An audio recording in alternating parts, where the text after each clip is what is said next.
Hello students, जैसा कि हम जानते हैं लास्ट मंथ 8 फरवरी को एसएससी ने stenographer grade C and D 2023 का रिजल्ट अनाउंस किया था और उसमें लिस्ट जो दी थी, जो वैकेंसीज थी उनके हिसाब से उन्होंने लिस्ट दे दी थी और जिनका फाइनली लिस्ट में नाम आया था, नेचुरली अब उनका वो आगे प्रोसेस शुरू होगा।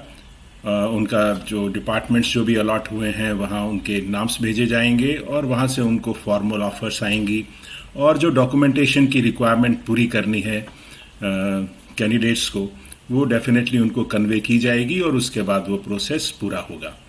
हाँ, जिन कैंडिडेट्स का नाम नहीं आया लिस्ट में, डेफिनेटली उनके लिए एक चिंता का विषय है और मुझे उम्मीद है कि वो उन्होंने अपनी जो है प्रिपरेशंस कंटिन्यू की होंगी और वो अपनी पूरी तैयारी में, चाहे वो मैं नेक्स्ट एसएससी की बात करूं या और किसी एग्ज़ाम में तैयारी करने के लिए उन्होंने शुरू कर दिया होगा।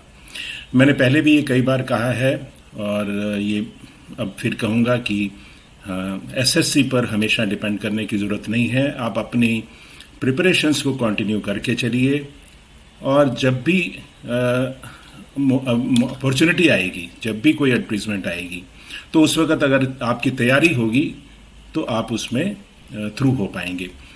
लेकिन मैंने देखा है कई स्टूडेंट्स क्या करते हैं कि वो स्लो हो जाते हैं, छोड़ देते हैं। ऐसा जब आप कर लेते हैं और अपॉर्चुनिटी आती है तो अब उसके लिए आप तैयार नहीं होते। तो ये मेरी ये सजेशन है, मैंने पहले भी यही कहा है, आप अपनी तैयारी को हमेशा शुरू करके रखिए और ये मत सोचिए कि आपने इसी लेवल पर, इनिशियल लेवल पर जाना है। आपने अगर आगे भी अपॉर्चुनिटीज़ अवेल करनी है, सीनियर ग्रेड की करनी है या फ्यूचर में भी डिपार्टमेंटल करने हैं या किसी भी तरह का आपने एग्ज़ाम करना है, तो उसके लिए बेटर होगा अगर आप अपनी प्रिपरेशंस को कंटिन्यू करके चलें। उसके बाद जिसका नेचुरली मार्क्स बहुत कम आए हैं, जो कट ऑफ है उससे काफ़ी कम आए हैं, उनको ज़्यादा मेहनत करनी पड़ेगी और सिमिलरली जिनका स्किल क्लियर नहीं हो पाया उनके लिए भी प्लान्ड वे में अपनी एक्यूरेसी और स्पीड पर पूरा ध्यान देना पड़ेगा। अब बात आती है कट ऑफ जिनकी कम थी, मतलब कम बोलें तो बिल्कुल बॉर्डर पर थी।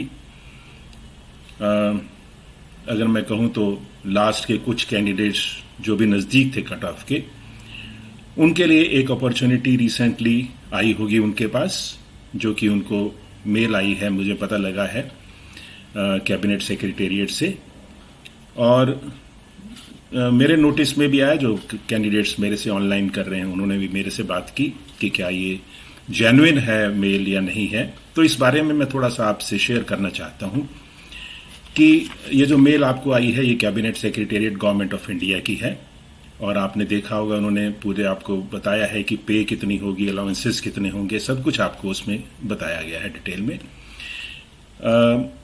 मैंने शॉर्ट एंड जब की थी इन 70s आई वुड से, तो 75 में, मुझे मंथ एग्जैक्टली याद नहीं है, 75 में मैंने कैबिनेट सेक्रेटेरिएट में इन्होंने ओपन एडवर्टीजमेंट की थी, तो मैंने वहाँ पर एग्ज़ाम दिया था और मैंने क्लियर किया था।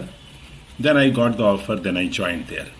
तो मैंने वहाँ as a junior stenographer join किया था और साइमल्टेनियसली उन्होंने सीनियर के लिए भी एडवर्टाइज किया था, तो मैंने सीनियर के लिए अप्लाई किया और मैं वहीं रहते रहते मैं सीनियर स्टेनोग्राफर भी हो गया था with in I would say around 6 months. और फिर मैंने 3 महीने और काम किया और फिर उसके बाद मैंने कैबिनेट सेक्रेटेरिएट छोड़ दिया।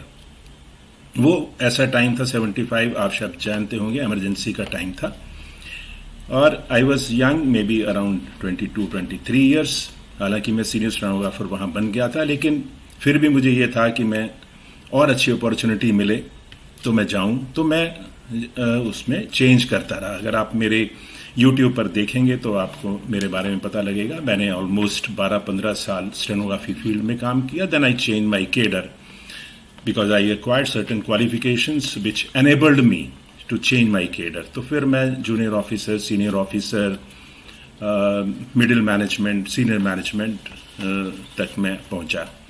तो मैं आपको सिर्फ ये बताना चाहता हूं कि cabinet secretariat government of India की अपॉइंटमेंट है, इसको आप फेक मत समझें। इन्होंने लास्ट ईयर भी ऐसे ही जो कैंडिडेट्स क्योंकि उनके लिए काम ये आसान हो जाता है कि उन्होंने आपका स्टेनोग्राफी का टेस्ट नहीं लेना, वो उनको पता है आप क्लियर कर चुके हैं, क्योंकि ये अपॉर्चुनिटी सिर्फ उनके लिए है जिन्होंने स्टेनोग्राफी क्लियर की है और कट ऑफ से थोड़ा सा नीचे हैं।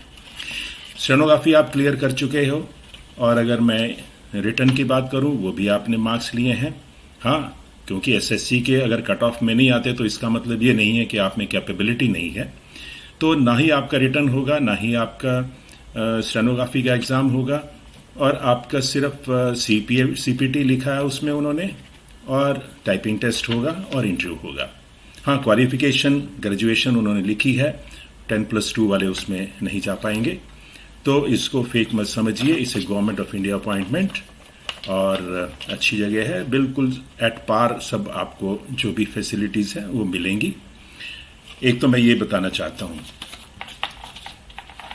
जिनको ये मेल नहीं आई या ये अपॉर्चुनिटी नहीं मिल रही, उनसे भी मैं ये कहना चाहूँगा कि आप अपनी प्रिपरेशंस को हमेशा कंटिन्यू रखिए, अपना बेस्ट करते रहिए, अपनी रिटर्न की प्रिपरेशन करते रहिए, अपनी स्टेनोग्राफी में मेहनत करती रहिए।